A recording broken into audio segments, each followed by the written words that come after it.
Hello beer tubers and welcome to another beer review with me, Peter, the Master of Hobbits, today joined by Chris. Alvanomyces, checking out some Hops and Haze. Hops and Haze, a local, or well, not that local, but a Danish brewery. It should, like anything in American regards, this is local because we can drive almost anywhere in the country and it will take like max 5 hours, which is the longest trip, which is Copenhagen. But you know, this is one of the breweries I just thought deserved a mention. From Denmark, there was only two. There was Hops and Haze, and there was our local brewery, Why Not Brewing. And I'd say arguably Why Not Brewing is probably making the best both IPAs and stouts in Denmark. It's tiny as well, but it's like 200 liters batches. But Nikolai really makes some fantastic stuff. There's also a lot of other breweries that makes really good things. You know, there is quite a few good breweries, but I think he's doing some of the best at the moment. And I think Hops and Haze, what I've had so far of his own creations, has also been really nice. And we're trying some more today because Kim was kind enough to send some cans.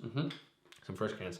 I already tried the West Coast IPA he sent. I was a little bit disappointed in that one. It was a little bit buttery. It was not as clean and bright and hoppy as some of the American interpretations we've had from like Slice and whatnot. No.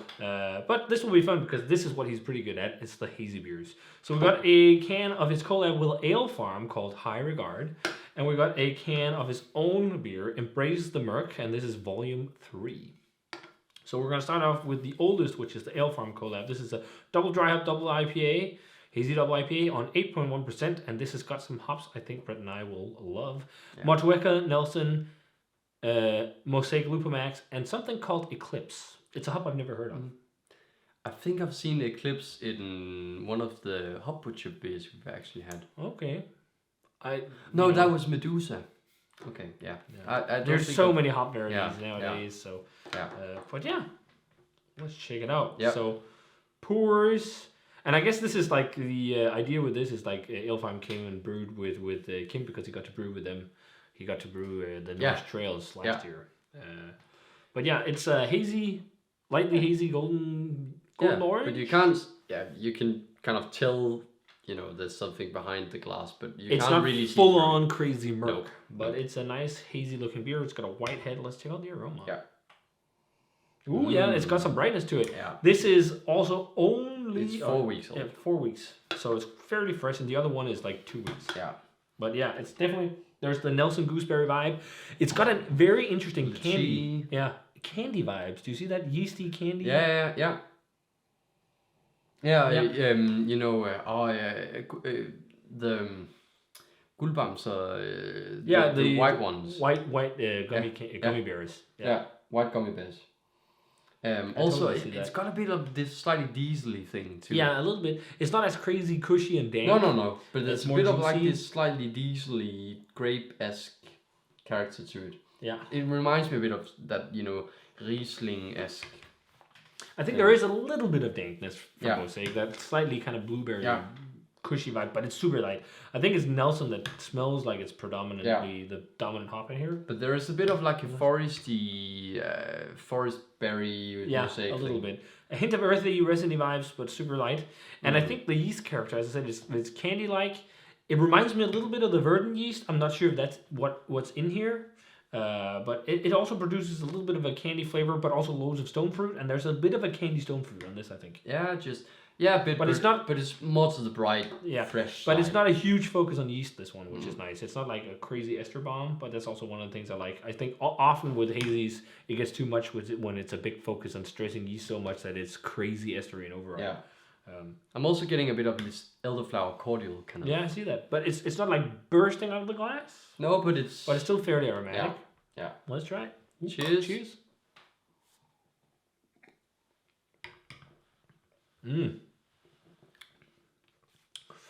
Definitely some bitterness to it as well, but it fades fairly quickly.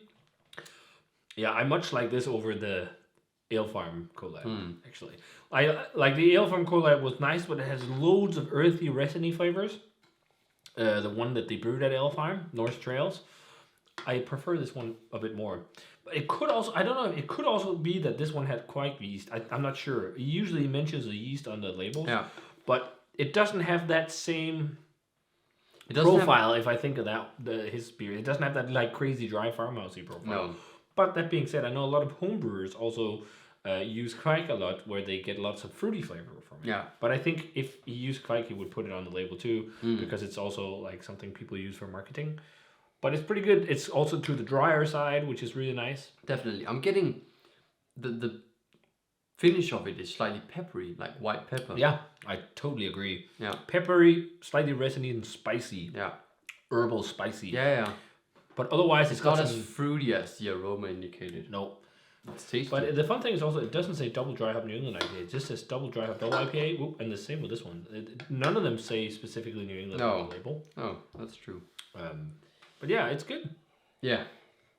Slightly grapefruity too. Mm-hmm. This is Embrace the Murk, Volume 3.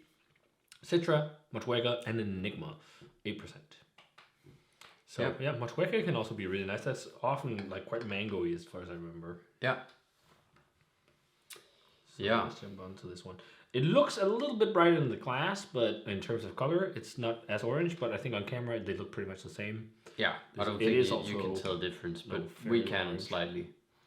Yeah, Whitehead. Yeah. Check out the aroma on this one. Ooh, yeah.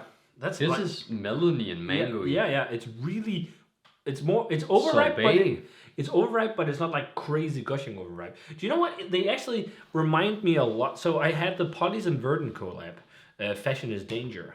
Yeah. And they're so much like that beer, actually. Both of these in terms of like level of honey. Like honey. Like it has this... Yeah, I'm getting like a waxy, grapey thing too. Yeah, like waxy, honey. Yeah, I can see that. Also floral. Yeah, almost like a honey glazed mango and grapes and a bit of almost a touch of like green melon or something. Yeah, I see that. I wonder where the green melon, maybe that's Motueka. I'm also getting like a funny kind of a candy fruity thing, almost like a weird tutti frutti. Tutti frutti is a flavor for candy in Denmark, and it's like this weird just fruity thing. And I'm almost getting that, like you can get tutti frutti bubblegum, tutti frutti ice cream. Yeah. And there's some of that too. It seems more Esser focused. Yeah, I definitely think so. Let's try it. Yeah. Cheers.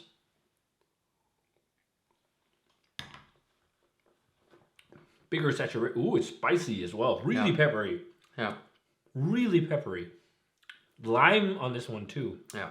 It has a higher saturation of flavor. It's not as candied.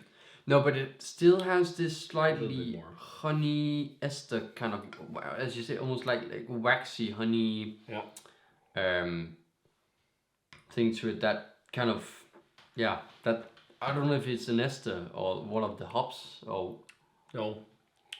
It's really peppery. It's also got like,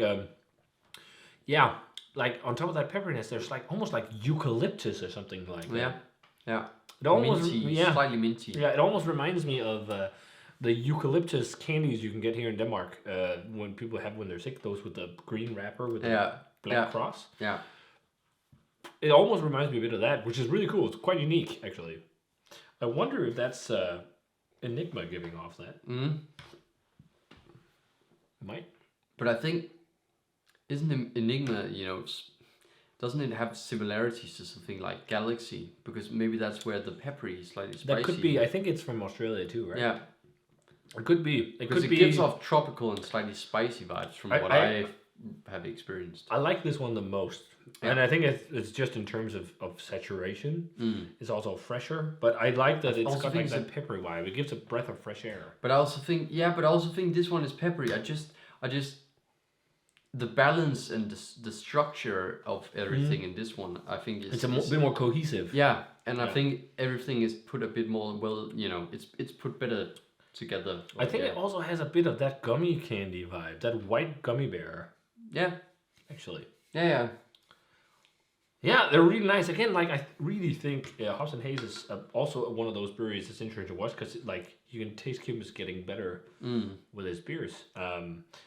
Again, I was a bit disappointed in the New England IPA, but I think this tastes a lot like... West Coast IPA. West Coast IPA. But I think this tastes a lot like a lot of the New England IPAs brewed at bigger Danish, regular sized craft breweries. Yeah. It does. It doesn't taste like it's a guy doing this on grain feathers in tiny batches. No. Which is really awesome. But you also really have the ability now with homebrewing to really go nuts in terms of process because of the equipment you can get. Yeah. In terms of grade, I think I prefer for sure Embraces the Murk Volume 3. Yeah. It's just got a little bit more brightness and whatnot. You know, it's got a good saturation of flavor, but I don't know. It's just it's not exploding out of the glass as some of the crazy beers we've had necessarily, and it's not because it has to, but it's just like it feels like there's a few things missing for me. Like, it has more of a not a standout fruity hop character. It's more of a dry, it's not as distinct. It's not as distinct. And I just think the flavor compositions could be tweaked a bit. Yes, and it's also, I think, I don't know. There's also something for me about the yeast character, and I'm just not too vibing about. But the thing is, in the States nowadays as well, like a lot of small yeast companies are working on isolating different thiols and terpene whatever things with yeast. I'm no fucking chemist, but to make yeast that are specifically geared to make crazy juice bombs or just really accentuated hop flavor that we can't get in Europe. Yeah. So that might also be part of it with some of these breweries. But that being said, I think they're still very nice beers. I think this one is probably like a 92, small 93, and this is like a 91. I think they're very nice, but I'm not like super excited. But I think, they are pretty tasty. Yeah. Again, like it tastes like it's a brewery that's going somewhere, and it's like they're definitely, I think, better than the first batches we had. Yeah. So Kim is definitely getting better, which is awesome. It'll be fun to follow. Yeah, I think it's tough. I'm not going that much above it, like a 91. I don't think with any of them.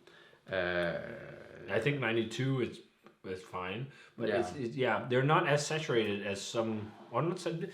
Yeah, I just don't enjoy them as much as some of the other stuff we've had. No. Yeah. I'll probably go 89, 90 with this one off, and 90, 91 with this one. Yeah. I think they are, the more I taste them or drink them, I think they are closer than in the beginning. But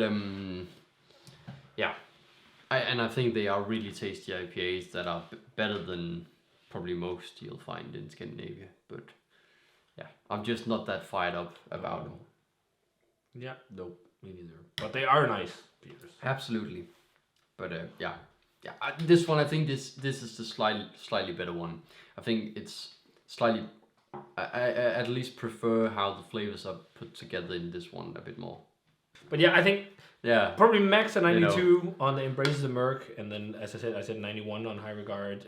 I don't think it's an 89. I think it's over that, but it's like. Yeah, but it's maybe just straight 90. But seriously, I'm not that much above like a straight 90 on any of them. I think they are nice IPAs, but it's not something. No, it's not something where I'm fired up about it, which I kind of hope to be. Yeah, and maybe we will be someday. Yeah, with some new releases, who knows? But again, it's a brewery that shows promise. So and it's very young. So it'll be very interesting to follow. So if you guys had a chance to try either Embrace the Murk Volume 3 or High Regard from Hops and Haze, let us know what you thought of it. Thanks a ton to Kim for sending the beers from Hops and Haze. You're a real man. And as always, remember to comment, subscribe, check out the Facebook fan page and Twitter and Instagram. Give this video a thumbs up if you enjoyed it. Ring the bell for future notifications about videos. And I want to cheers and my favorite. Yep. And see you guys in the beer review.